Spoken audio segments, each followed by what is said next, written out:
Hey guys, it's Gabby. So in light of everything, I wanted to share my personal experiences with you guys while protesting. So yesterday, I protested for 10 hours straight in downtown Columbus, and I wanted to say that one, the media doesn't show you everything. Two, thank God it's 2020 and we can get real-time information from our friends and families on social media because what the media wants to show is not the reality. And unless you want to leave the comforts of your home and join the march, then you really can't understand what we're doing. So I wanted to share a couple of stories that happened yesterday. So one of the things that happened was, first of all, shout outs to Ohio State University because those kids are the next generation and I'm so excited and happy for them. They came in droves to downtown Columbus. When I tell you there was at least 2,000 kids there, like college age kids, and we did not ask for permission to stand up for our rights. We showed up and we showed out. And all of us marched down the streets of Columbus, Ohio, blocking traffic, mind you, like in the middle of the streets, shouting things like, say his name, George Floyd, no justice, no peace, Black Lives Matter, I can't breathe, all of the things that our hearts are pouring out to say. And this is about justice, this is about peace, this is about equal treatment, it's about Black people specifically. So as we were marching in the middle of the streets, you would think like the typical person driving, would be irritated that we were blocking like traffic. And when I tell you, every single car that patiently waited for us to go by, that was on the other side of the road, that was driving past us, white, Black, Spanish, Asian, everybody that drove past us, old, young, everybody honked in approval of the protest, put their fist up in the air and was like, we're with you guys. We see what's going on. We see that it's wrong. We see that this needs to end. One specific guy who was like maybe like a 75-year-old white male driving past, and he was so smooth about it. Like he honked, he put his fist in the air, and he was like slowly sucking his cigarette, and you could tell he's like from the 60s movement because he was so smooth. But he was happy. Everybody was supporting us. Everybody was happy. There was no reason to call the National Guard on us. There's no reason to call police officers to spray us with pepper spray, tear gas us, shoot rubber bullets at us, wooden bullets at us. There was no reason for that. That is excessive force on America's children, okay? Excessive force on kids. When I tell you, the first couple days of protesting, I was watching the news. Currently, I'm in downtown Columbus, Ohio. I was watching the news and the news were like, oh, downtown Columbus is so dangerous. I got alerts on my phone that says, don't go down to downtown, avoid it at all costs because it's dangerous. Like the media is selling you a load of crap. When I got there went there myself to see what was really going on, I saw a bunch of kids. I was like, you cannot be serious. You cannot tell me that you're over here calling the National Guard on some kids. Like that was so enraging and infuriating to me. And we were peacefully protesting.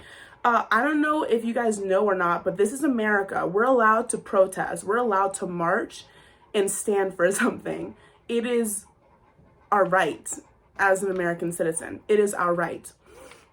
So another thing that I was so encouraged to see is when we were walking down the street, every single business opened their doors to us, gave us water. As we were marching past the businesses, they had water, cups of water, bottles of water ready to give us, ready to serve us.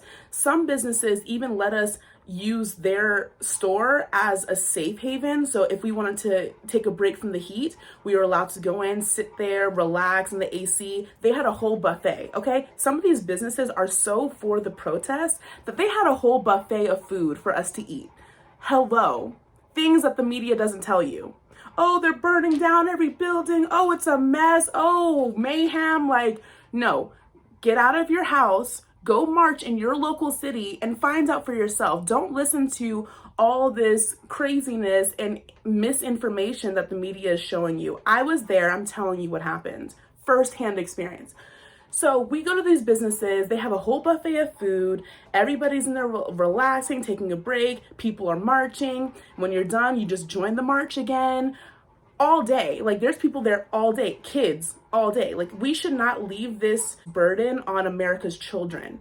Old people, adults, parents, you need to be out there with your kids too, because this is not a one group of people problem, a one person problem. This is everybody's problem. Racism in this country and systemic racism in this country needs to end, period.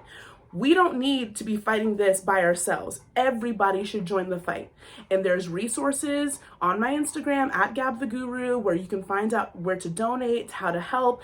But if you want to march, every city, all 50 states are marching right now. So if you wanted to march, you can literally leave your house right now, go to Capitol Street or the State House in your local city, and I promise you, you'll find people that are march with.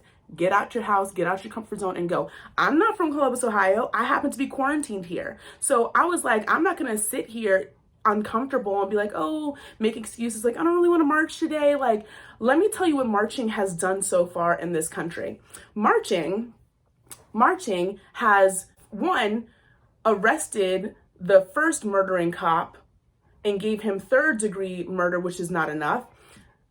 A day later, marching, they raised his sentence to second-degree murder and then finally charged the other 3 cops with murder as well. Every day we march, they listen to us and justice is being served and justice is happening little by little, but we're making progress. We're doing something out there, okay? Another thing, Breonna Taylor, who was killed in her home, the cops did not acknowledge themselves. They busted down her front door and shot her in her sleep, okay? Think about that. If some cops in military gear just decided to bust down your door and kill you and they got away with it and they didn't go to jail, I mean, seriously, this is a serious matter. It affects all of us. If one of us rights is being demolished and non-existent, then it affects all of us. We should all be angry at that because, one, it is illegal for the police force to bust in your home at all. Then to bust in and kill you and then no repercussions. My issue is the people who are trying to argue against marching, against the protesting, you have to really check your humanity because these bad cops need to be held accountable and they're not. That's why we're marching. They're killing people and they're not going to jail for it. That is a gross injustice of our justice system. It is disgusting. Another story that happened that I wanted to share with you guys is it was getting later in the day, like nighttime, and I was so encouraged because I saw this white mother drive with a bunch of her college age kids in a car, drop them off in the middle of the night when the protest was still going on with water, medical supplies, their signs. She's like, go get them kids. I'll pick you up later when you're ready. I mean, the support of a white mom letting her kids know this is wrong. And if you want to take a stand against it, I will support you. That really encouraged my heart because she sees what's going on and she knows how important this cause is. And she took the time to drive her kids down to the protest so that their voices can be heard. And that was emotional for me. That was so beautiful for me. Here's just another update of standing up for justice, standing against racism. And it's important. I want to say this to everyone who's watching this video. Silence is violence in this moment. Again, this is not a Black person problem. This is an every person problem and everybody should be outraged. Everybody should be outraged of the injustices of what's happening. It happens time and time again. And I feel like this is the revolution that we needed. This is the 2020 civil rights movement. Join the movement. If you thought in school when you saw the segregations of 1968 and the police brutality and injustices against Black people back then, if you thought that was wrong, then here it is again, unfortunately. We're fighting for equal treatment, It's not hard. So everyone who's watching this, I want to encourage you to get out and protest in your local city. I want to encourage you to speak out against racism on all social media forms. I don't care if you have 10 followers. Your voice matters. Your voice needs to be heard. Everybody who is influenced in your world needs to hear you say it. Racism is wrong. Police brutality is wrong. They're shooting at innocent, peaceful protesters. It's wrong. We need to stand up for what's right.